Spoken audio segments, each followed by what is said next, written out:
YouTube Science ID. Di video kali ini kita akan membahas permintaan dari teman-teman mengenai cara untuk mendapatkan anak perempuan.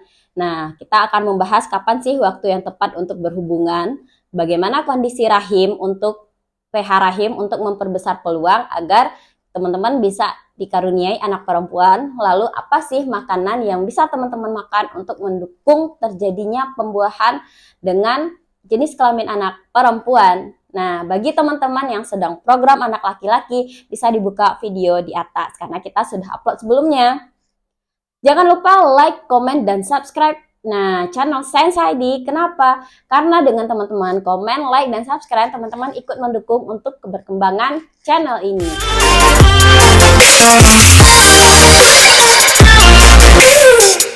Untuk mendapatkan anak perempuan, kita harus mengetahui dulu apa sih kromosom agar anak kita berjenis kelamin perempuan. Kromosom yang dibutuhkan untuk anak perempuan adalah kromosom XX, yang mana kita sudah bahas di video sebelumnya. Sel telur itu sudah mempunyai kromosom X.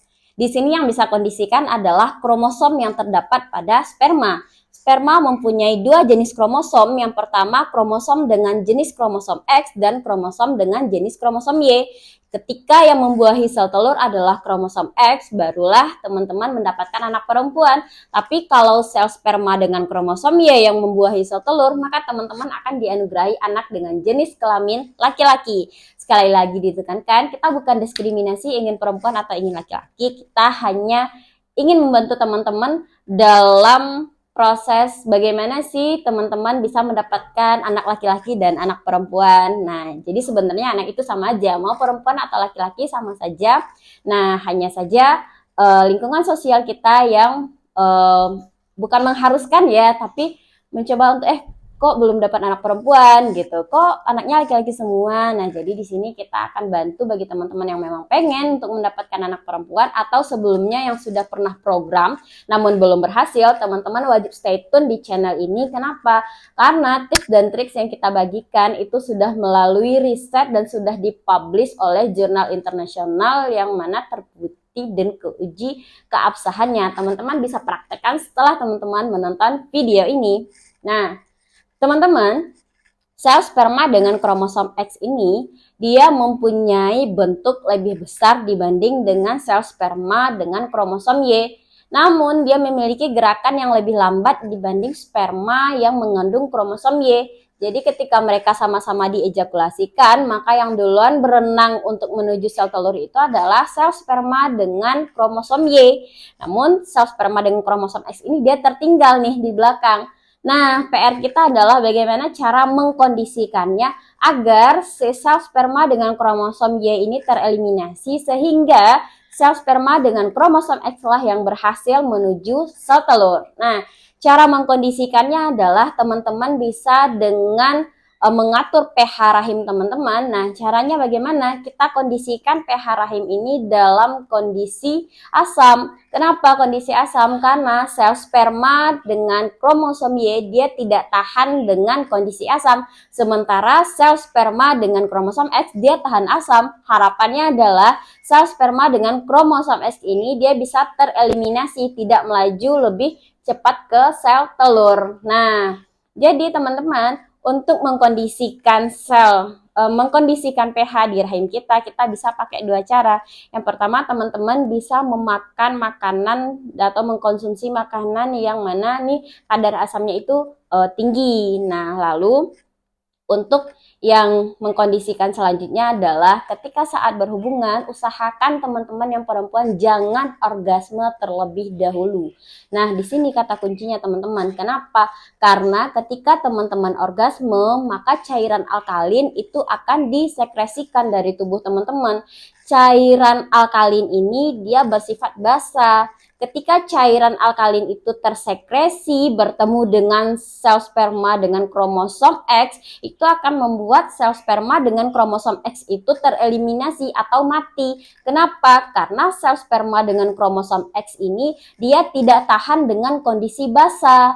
Kondisi basa ini adalah kondisi yang mendukung hidupnya kromosom Y.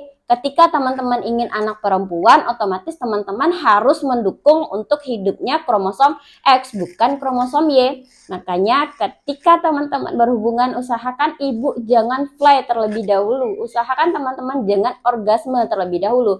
Biar ayah dulu yang orgasme. Nah, yang mencapai titik puncak orgasme ketika teman-teman ingin anak perempuan adalah si bapak dulu atau laki-laki terlebih dahulu. Gimana caranya? Nah, kalau menurut saya, nah dari pengalaman pribadi nih, maksudnya ketika kita berhubungan itu, ketika mood sedang nggak bagus aja, maksudnya adalah ketika kita sedang tidak berada di puncak orgasme. Nah, dengan kata lain teman-teman lagi males gitu. Nah, itu akan memperbesar peluang teman-teman tidak mensekresikan cairan orgasme atau cairan alkalin. Nah, ketika cairan alkalin tidak tersekresikan, maka itu kondisi rahim teman-teman kan asam. Nah, ketika dia diejakulasikan, sel spermanya kromosom Y itu mati dan akan dilanjutkan oleh kromosom X. Nah, kromosom X ini dia mempunyai keunggulan teman-teman. Meskipun dia berjalan lebih lambat dibanding kromosom Y, namun dia mempunyai usia yang lebih panjang dibanding kromosom Y. Nah, anggaplah mereka dulu sama-sama sampai nih di folikel. Nah, ada kromosom Y di sana menanti dan ada juga kromosom X. Nah, kalau kromosom Y ini dia hanya berumur sekitar 1-2 hari saja, teman-teman. Sementara kromosom X itu dia bisa bertahan 3-4 hari di dalam folikel. Jadi teman-teman, ketika terekskresi mereka sama-sama berenang dan sama-sama menunggu di sana, lalu apa yang bisa kita lakukan? Nah, kata kunci yang kedua adalah usahakan teman-teman berhubungan sebelum puncak ovulasi. Cara untuk mengetahui fase ovulasi teman-teman bisa teman-teman klik di video short di atas. Nah, jadi teman-teman, ketika teman-teman itu fase ovulasinya misalkan di tanggal 13. Nah, teman-teman harus berhubungannya sebelum tanggal 13, 2-3 hari sebelum ovulasi. Berarti ketika tanggal 10 atau tanggal 11 teman-teman berhubungan, jangan di puncak ovulasi yang tanggal 13 ini.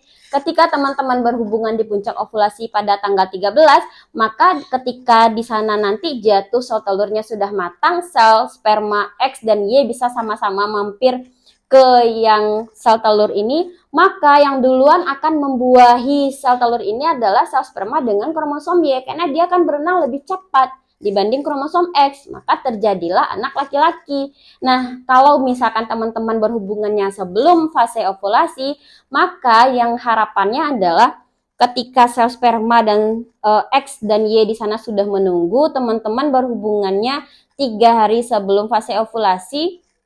Nah, otomatis di sana itu kan sel telurnya belum matang, teman-teman. Nah, misalkan teman-teman berhubungannya tanggal 11, otomatis si sel spermanya ini sudah menunggu di folikel. Sementara sel telur teman-teman ini matangnya atau jatuhnya ke folikel ini adalah pada tanggal 13, 3 hari setelah teman-teman berhubungan.